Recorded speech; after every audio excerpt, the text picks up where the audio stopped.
The New York Knicks have once again been one of the better teams in the NBA so far this season.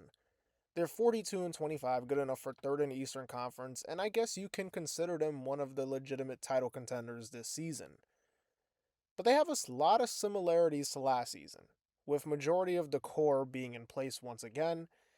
And among those similarities are one of the things that basically has been plaguing this team the last two seasons, which is the starting lineup of Jalen Brunson, Mikal Bridges, Josh Hart, OG Anunoby, and Karl Anthony Towns, who last season played the most minutes out of any five-man unit, and it was a large sample size of basically just mediocre basketball.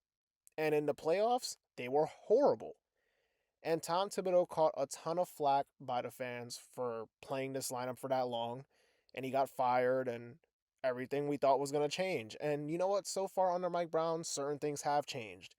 Like, for example, we would have never seen Mohamed Diawara play minutes under Tibbs. I'm sorry to say it, it's just the truth. But that's not the point of this video. The point of this video is Mike Brown is here, and this lineup is still a regular. They have played 843 possessions together so far this season, which is one of the most played lineups in the league. And the results are once again lackluster, which is a bit frustrating as a Knicks fan because you're pretty much wondering why? Why is this lineup continuing to start games? And I get it, sometimes you could be like, look, closing games out means more. All that matters is who closes rather than who starts the game. I don't want to hear none of that because starting the game is just as important to me, especially when you get into the playoffs. You do not want to dig yourselves in 20-point deficits, 15-point deficits versus the league's best teams. Sorry, you're just not going to win a championship that way. And the latest examples of this starting lineup struggling and putting this Knicks team in a hole have come during their most recent stretches. Versus San Antonio, a game that they won by like almost 30, but they started off slow. It was really ugly. Wembanyama was guarding Josh Hart, quote unquote guarding Josh Hart. He was leaving him open.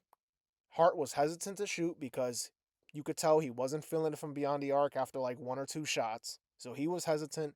He wasn't even like aggressive at all. And it was affecting guys like Towns, Brunson, because those guys are trying to get into their spots. It's not working. Another example, versus the Oklahoma City Thunder. This one was the most egregious example, in my opinion. This lineup starts the game off slow. They also go out there and start the second half worse, digging the Knicks in an almost 20-point deficit.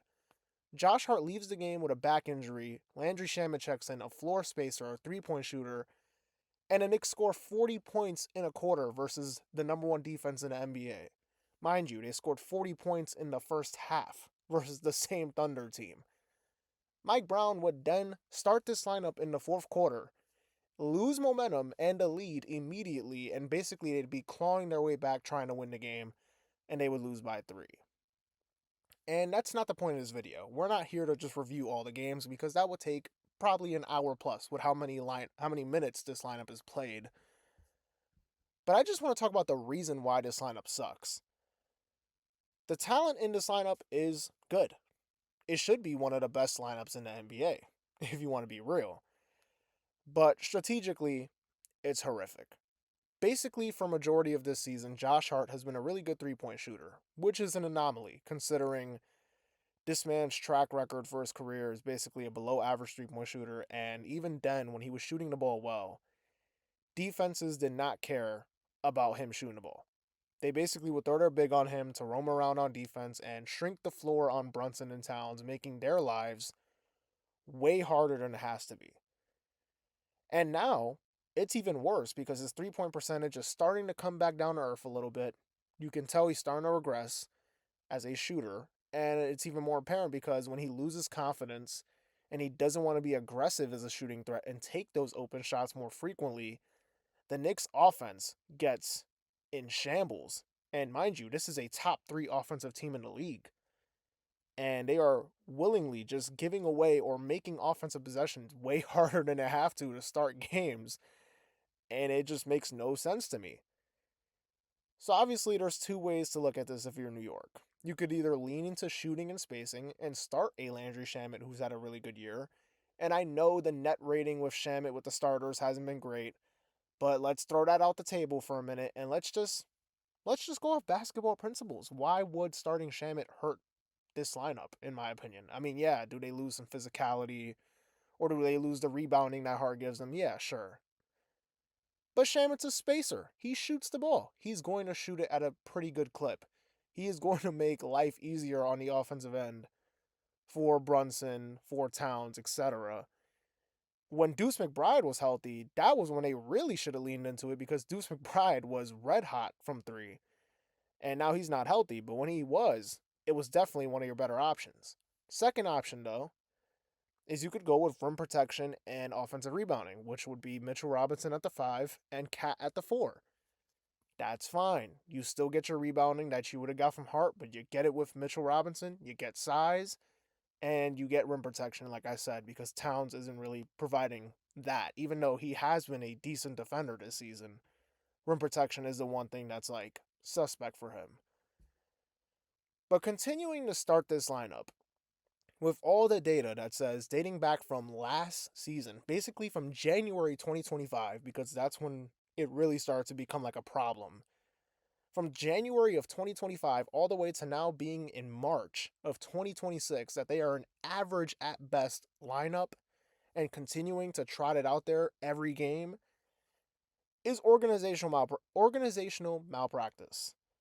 And it's potentially holding the Knicks back from being even better than their 42-25 record suggests. That's just my opinion.